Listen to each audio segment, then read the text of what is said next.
It was late October, just a couple of weeks before Halloween. I was 22 at the time, and I had recently moved into a small apartment complex outside of town. It wasn't the nicest neighborhood, but the rent was cheap, and I was working 2 jobs. So it was all I could really afford. I didn't own a car yet, so I walked everywhere, to the bus stop, to the grocery store, and sometimes just to clear my head after work. Most nights I got home late, around 11:30 or midnight. The streetlights in my area were spaced pretty far apart, and once you left the main road, it got dark fast. One night, after finishing a late shift at the diner, I decided to take a longer route home. It was one of those crisp, cold nights where your breath comes out in clouds, and I didn't feel like being cooped up in my tiny apartment just yet. The longer route passed by an old playground that sat behind a half-abandoned elementary school. I'd walked past it a few times in daylight, but never at night. The playground looked eerie in the dark. The swings creaked slightly in the wind, even though no one was on them, and the jungle gym cast long shadows across the cracked asphalt. The entire area was fenced in, but the gate was hanging crooked, so you could just walk right in. I didn't, but I slowed down as I passed. That's when I noticed him. There was a man standing near the swings, almost perfectly still. At first, I thought maybe he was homeless, or maybe just some drunk guy cutting through the schoolyard. But as I looked longer, I realized he wasn't moving at all. He was just watching me. I couldn't make out his face in the dark, but I could see the outline of his body. He was tall, maybe 6 feet or more, and he had on some kind of hooded jacket. He wasn't swaying or shifting his weight, he was stiff, like he was frozen there. I felt a sudden chill that wasn't from the cold. I tried not to stare and just kept walking, telling myself I was overreacting, but the feeling of being watched grew stronger with every step. After a few seconds, curiosity got the better of me, and I glanced back. The man had moved. He was closer. To the fence now, maybe 10 feet from where he had been before, and he was still standing, completely still. My stomach dropped. I walked faster, trying to keep my breathing even. I told myself maybe he was just leaving the playground and it was a coincidence. But when I turned again, he was at the gate, just standing there. I froze for half a second. It was like my brain couldn't process it. The gate was only about 20 feet behind me now. He hadn't made a sound, not one crunch of gravel or squeak of metal. I forced myself to keep walking. My apartment was only 4 blocks away. I told myself if I just kept moving, I'd be fine. But then I heard footsteps, slow, steady footsteps behind me. I didn't run right away. I wanted to believe maybe it was someone else. Maybe I wasn't being followed. But when I crossed the street, I heard the footsteps cross too. When I sped up, they sped up. Finally, I broke into a full sprint. My apartment wasn't far now. I could see the glow of the sign from the gas station on the corner near my building. I didn't dare look back. I just ran, my breath burning in my chest, my keys clenched in my fist. I made it to my building's front door, shoved the key into the lock, and nearly fell inside. I slammed the door shut and locked it, then crouched down, trying to calm my breathing. For a moment, it was silent. Then I heard it. The faintest sound of footsteps outside.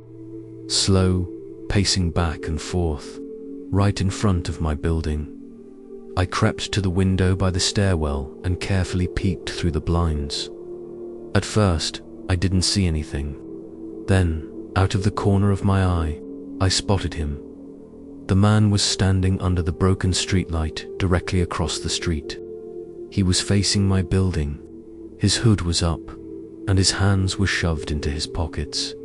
He didn't move. He didn't call out. He just stood there. I stayed crouched by the window for almost an hour, peeking out every few minutes. He never left. He didn't move an inch. Finally, around 2:30 in the morning, I checked again, and he was gone. I barely slept that night. Every sound made me jump. Every passing car made me rush back to the window. I told myself maybe it was just some random creep messing with me. But here's the part that still chills me. The next night, I came home late again, and as I turned the corner by the gas station, I looked down the block toward my apartment. The man was there, standing across the street from my building. Same hooded jacket, same stiff posture, and when he saw me notice him this time, he waved, not a friendly wave, slow, deliberate, like he wanted me to know he'd be back.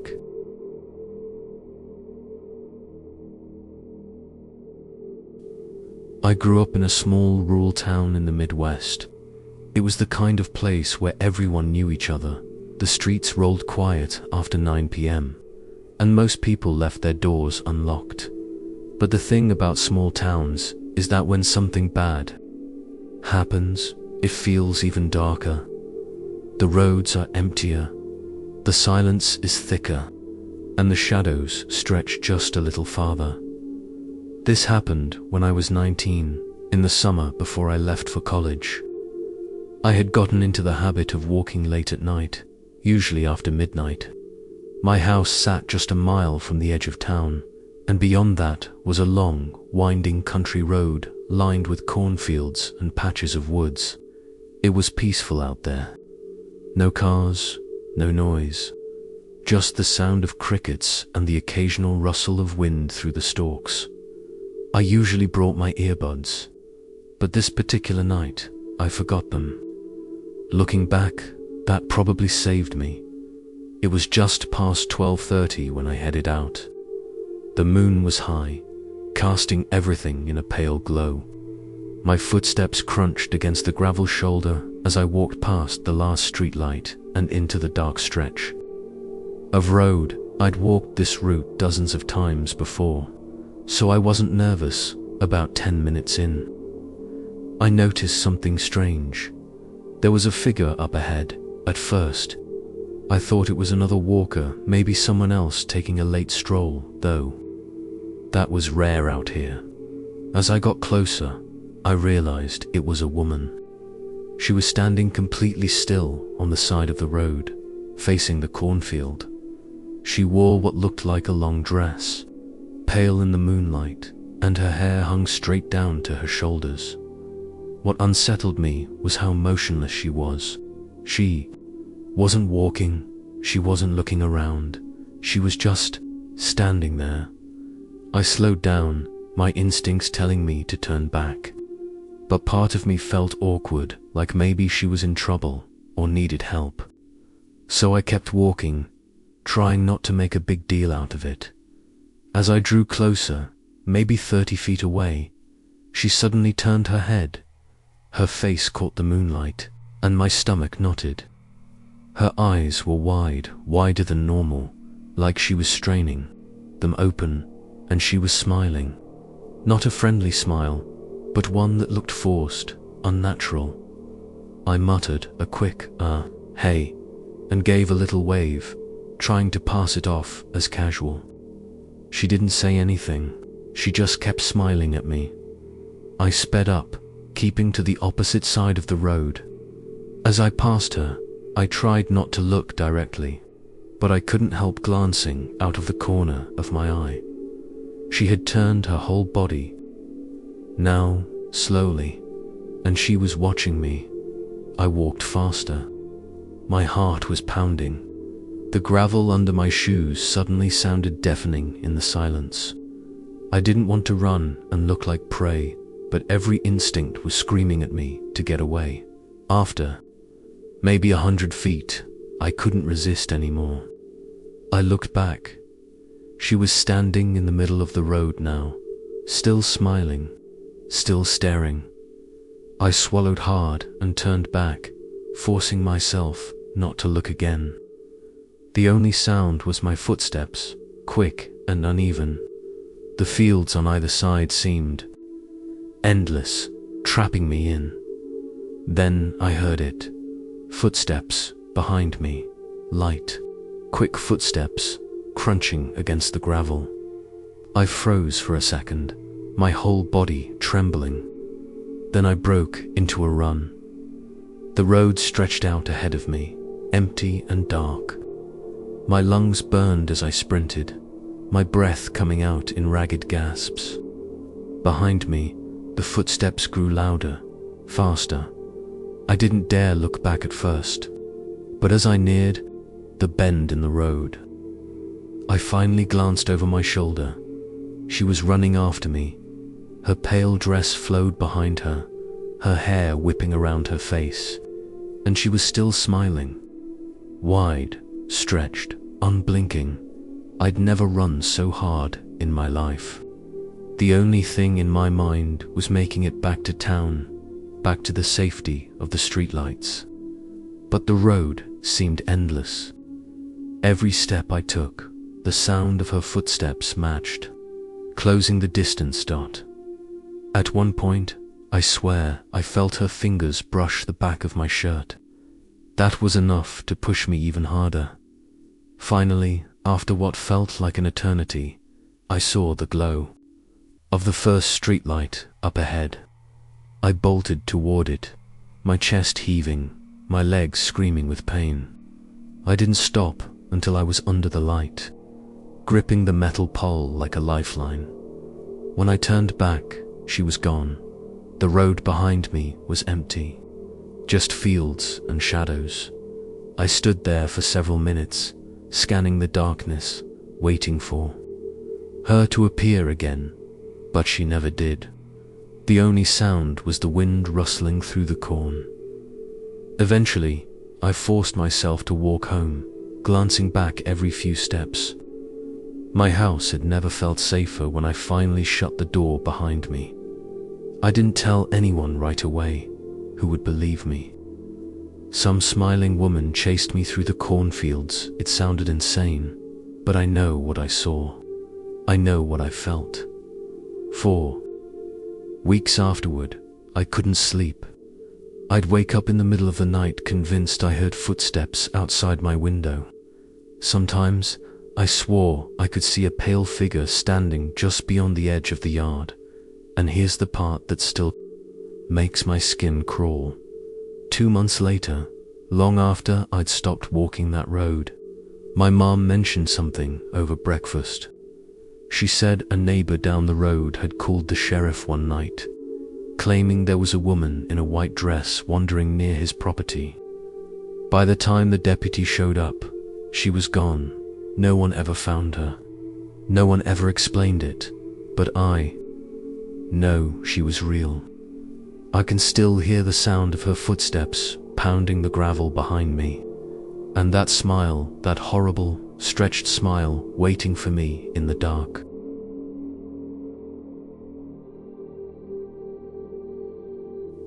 This happened about 6 years ago, when I was in my mid-20s. I had just moved to a new city for work.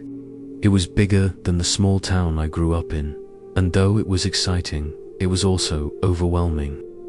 I didn't know anyone there yet, so my nights were usually quiet, just me in my small rented apartment on the edge of downtown. I worked late hours at a bookstore, and often didn't leave until close to midnight. Normally, I'd take the bus home, but one Friday, the bus was delayed. I decided to walk instead. It was about a 25-minute walk, mostly down one long stretch of road. The first 15 minutes were fine. There were still a few cars passing by, and the glow of the bars and restaurants gave me some comfort. But once I turned off the main road toward my neighborhood, the streets grew empty. The air felt colder, the silence heavier. I pulled my jacket tighter and kept moving. My footsteps echoed against the sidewalk, steady and alone. But soon, I realized something that froze me mid-step. There was another set of footsteps. They were faint, a second behind mine. When I stopped, they stopped. When I walked again, they matched me. I told myself it was nothing. Maybe it was just my imagination, or the echo bouncing off the brick walls of the buildings. But as I passed under the dim light of a street, I caught something out of the corner of my eye. A shadow. It wasn't mine. It stretched long across the pavement, just a few steps behind me. Tall, lean, distorted in the light, but unmistakably human. My mouth went dry. I tried to play it cool, not turning around, just quickening my pace. The footsteps quickened to dot. At that moment, every instinct told me to run, but I forced myself to think. My apartment was still 10 minutes away, and if I ran, I might not make it. I scanned the street. Nothing was open. No stores, no bars, just dark windows and locked doors. Finally, I couldn't stand it anymore. I turned around. There was a man walking behind me. He was maybe 6'2", broad-shouldered, wearing a dark coat. His hood was up, and the lower half of his face was covered by something, a scarf, maybe. All I could see were his eyes, glinting. Under the streetlight, the moment I looked at him, he stopped walking. We stood there, staring at each other in silence. My pulse thundered in my ears. I muttered something like, "Hey," just to break the tension. He didn't respond. He just tilted his head slightly, like he was studying me. I turned back and kept walking, my whole body tense. I could feel his presence behind me, hear his footsteps again as soon as I moved. I tried pulling out my phone, pretending to make a call, hoping it would deter him. "Yeah, I'm almost there," I said loudly, my voice shaky. "I'll see you in a minute." But when I glanced at a storefront window, I saw his reflection. He was closer now, too close. I decided I couldn't risk leading him all the way to my apartment. Instead, I turned down a side street, hoping to lose him. The side street was darker, lined with old warehouses. My footsteps echoed even louder here, bouncing off the empty walls. I risked a glance back. He had followed me, but now, he wasn't trying to hide it. He was jogging, closing the gap between us. Panic shot through me. I sprinted. My shoes slapped against the concrete, my breath tearing through my chest. The street felt endless. No doors, no open windows, no one around. I spotted an alley between two warehouses and darted into it, pressing myself against the wall, praying. He hadn't seen me turn. For a few seconds, all I heard was my own heartbeat. Then, faintly, the sound of footsteps, slow, deliberate. Entering the alley, I clamped a hand over my mouth to keep from breathing too loudly. The footsteps drew closer, crunching against broken glass and gravel. Then they stopped. Silence. I didn't dare move. My eyes strained against the dark, trying to see where he was. I could just make out his silhouette about 20 feet away, standing completely still. Then, slowly, his head turned. I couldn't see his face clearly, but I knew he was looking right at me. I bolted, running deeper into the alley, not caring how much noise I made. I came out onto another street, nearly colliding with a passing car. The driver honked, but I didn't stop. I ran as fast as I could, weaving between buildings, not daring to look back until I reached a busier road. When I finally turned, he was gone. I stood there under the glow of a neon sign, gasping for air, scanning every shadow. People passed me on the sidewalk, laughing, talking, oblivious to what just happened. I didn't go straight home. Instead, I ducked into a 24-hour diner and sat there for nearly an hour, sipping coffee with trembling hands. I kept glancing at the door, half expecting him to walk in. Eventually, I called a cab to take me the rest of the way. When I got to my apartment, I checked every lock, every window. I barely slept, jumping at every sound outside. The next morning, I told myself maybe it was just some random creep. Maybe he wasn't actually going to do anything.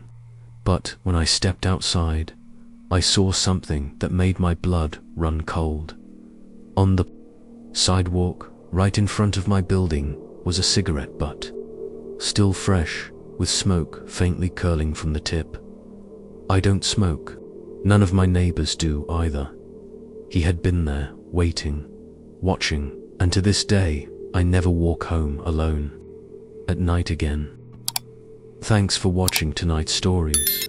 If you enjoyed them, don't forget to hit the like button and subscribe to Mr. Nights for more true horror stories every week. Which story disturbed you the most? Let me know in the comments, and I'll see you in the next one.